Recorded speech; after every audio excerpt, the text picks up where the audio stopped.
Todos estamos solos en este mundo de egoísmos, en que triunfa un solo amor, el que a nosotros mismos nos tenemos.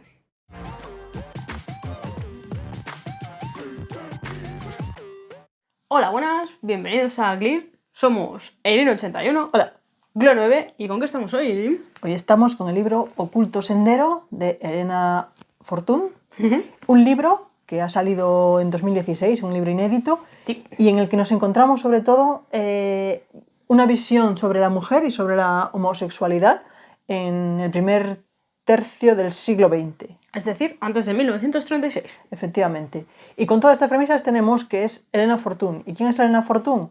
Pues es la creadora, con su pluma, de Celia, un mítico personaje que vimos en televisión española en la serie, pero ya viene de mucho más atrás, con libros, con artículos que fue haciendo esta escritora que vivió entre 1886 y 1952 y que bueno, ha traído un mogollón de libros de Celia, incluso algunos como Celia en la Revolución, que también fue inédito, que los trajo la editorial Renacimiento, que está recuperando todos los libros de la biblioteca de Elena Fortún. Efectivamente.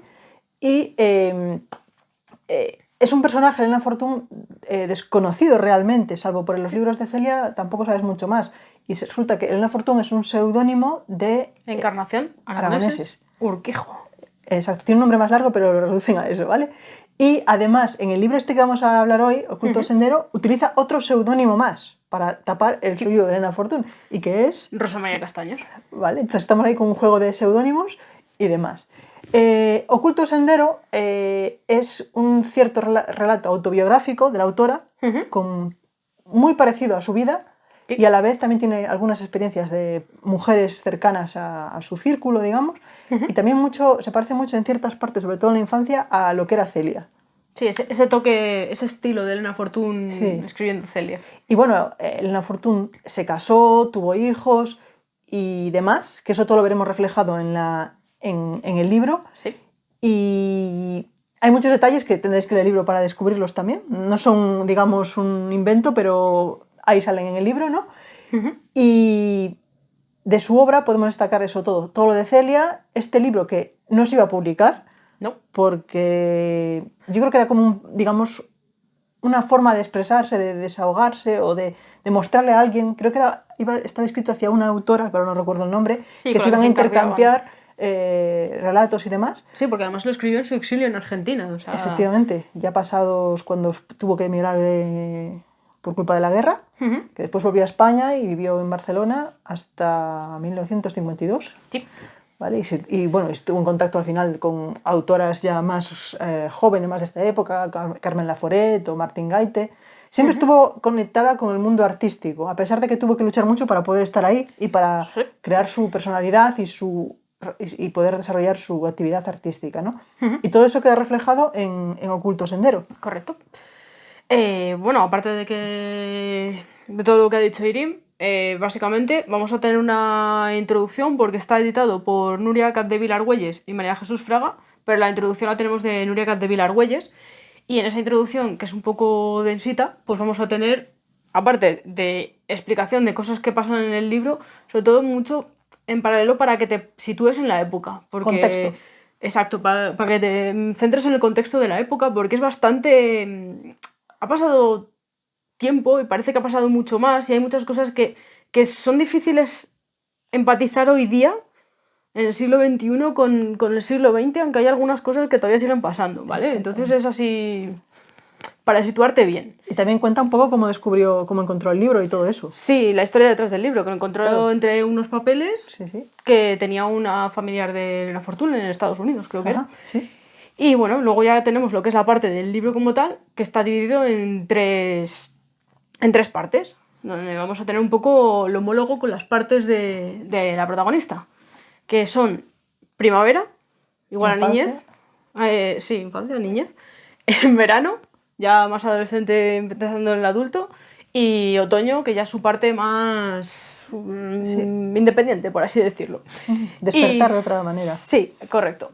Y en este caso vamos a conocer a María Luisa Arroyo, que es una niña que es muy inquieta, todo lo contrario de la época, no es la típica niña que quiere jugar con niñas, con muñecas. no le gustan los vestiditos ni los adornos. Claro, es muy inquieta, es muy enérgica, no es esos cánones tan cerrados de tienes que hacer costura, aprender a llevar la casa, aprender a ser esposa, no ser muy inteligente y sobre todo ser madre, o sea, son tus objetivos como mujer.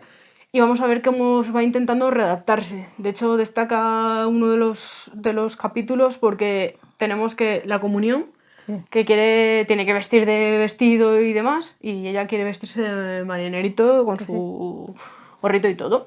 Y como bien decía Irene, vamos a tener los paralelismos con la vida de Fortune, porque luego María Luisa se va a casar, va a tener descendencia, pero vamos a ver cómo va a estar en constante lucha con su independentismo artístico, porque tiene talento, en este caso de la pintura, y vamos a ir viendo cómo esas rivalidades con su marido, con la época y cómo una mujer, ¿para qué va a tener ingresos propios? ¿Para qué va a ser autosuficiente? Claro, es una vida además que tú ves la obra y parece como muy desdichada. Ves reflejada esa época, pero a la vez también es un poco como en tristeza, porque ella no está conforme, está como, no sé, no está a gusto, nunca encaja en la sociedad que tiene que vivir, ¿no? Y con los círculos con los que encaja son mal vistos, porque son mujeres que no están en ese canon de mujer, madre y esposa. Entonces, vamos a ir viendo esos círculos. Son homosexuales casi todos, y todos ellos desarrollan mucho artístico, ¿no? Vamos a conocer círculos de Madrid y de otras zonas en las que se movían. Canarias. Además conoces esa época porque es algo verídico, entonces conoces personajes, conoces lugares pues del círculo, de cómo empezó el feminismo en Madrid también, y pues, la homosexualidad, aunque ella en parte casi nunca, para ella es muy contraste.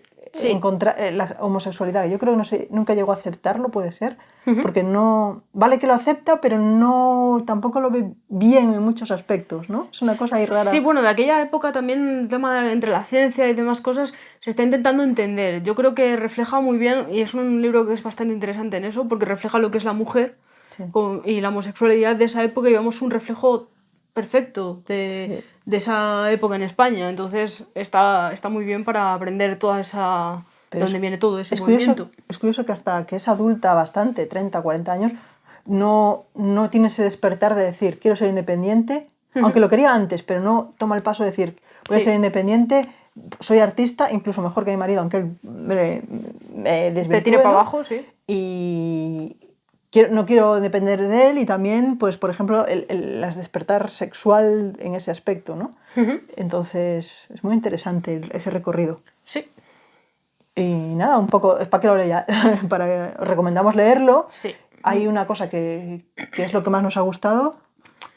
Que es precisamente ese reflejo, o sea, como vamos viendo toda una época de la que hablan mucho y tal, pero bueno, visto desde la perspectiva de alguien que lo vivió, o sea, con esa empatía. Y vamos viendo un poco pues la historia, esa historia de feminismo que no se sabe y sobre todo de homosexualidad que tampoco se sabe mucho.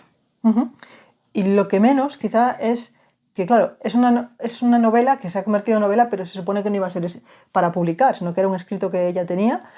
Y a lo mejor la última parte queda un poco como muy colgada, como un abierto, ¿no? Como un final abierto, o como pierde un poco de fuerza, pero aún así está bastante bien. Sí. Y otra cosa que no nos ha gustado y que es el problema de la edición, que no sé si era problema nuestro o qué.